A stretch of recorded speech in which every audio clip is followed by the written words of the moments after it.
benefited from this whole period of continued maturation in comics where fans were looking for something different. They were looking for protagonists who weren't completely infallible, who couldn't even be called heroes, but were people who still did things that, in the end, benefited other people.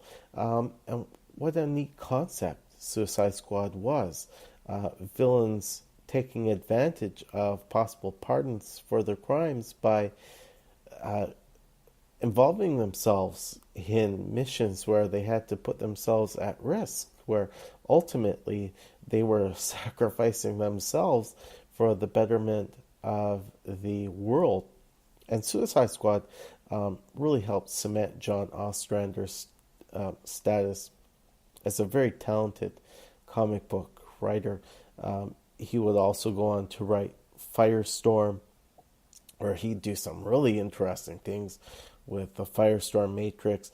And then, of course, there's his run on the Spectre with Tom Mandrake. So it's really neat to go back to Legends and say, yeah, this is where people start noticing, hey, there's this John Ostrander guy, and he is really, really good. Of course, of the three titles that were launched following Legends, the most successful one was The Flash. Um, Again, as I was talking about in episode number 114, as I've talked about different points in this Cole's Note series, what a run that comic book was. A lot of people may have had difficulty with the initial issues, seeing a Scarlet Speedster being somebody who was less than cheery and bright, but looking at the man behind the mask and looking at how he had to go through certain trials in order to become a really great hero that a lot of people look back on with love and reverence today. That's one of the greatest aspects of Legends Legacy, in that it launched three new concepts which lasted for the duration of the Copper Age and even beyond. So I think this is just a magnificent, magnificent miniseries.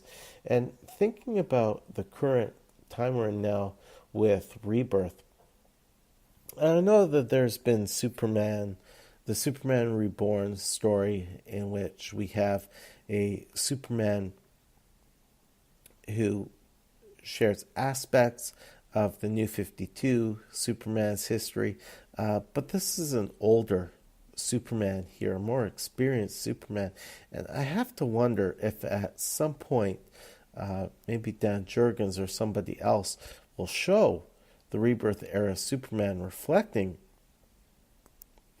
on some variation of the Legends event.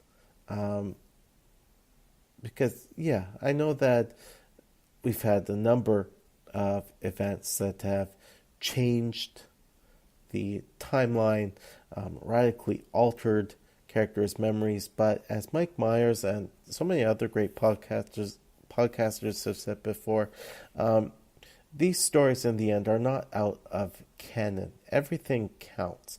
In order to get to the current reality, you have to have had all of the events take place in previous realities. So somewhere within the greater overall DC realities timeline, this event still happened, and maybe it can be retold in the Rebirth era in a modified format so that it jives with events that have gone on with all of the other solo titles. And in the end, if Legends is not something that is explored again in the future, it's a story that's still there. And it's a very worthy part of any comic collector's or any comics historian's personal collection.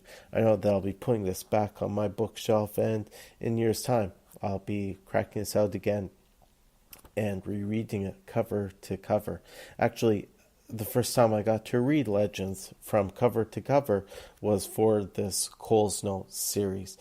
So I thank you all for being a part of the ride. In the last few minutes, just to let you know, my plan for episode number 116 is to go back to my Spotlight series on Alan Scott. There's another series that I started quite a while ago, and it's time for me to get back on track with that and wrap that up, I hope, in the calendar year of 2018. This time out, I know it's going to be a two-parter at least. I'm going to be looking at Alan Scott's publishing history for the pre-Flashpoint era. So, of course, a major focus will be the Geoff Johns run on JSA, a wonderful title.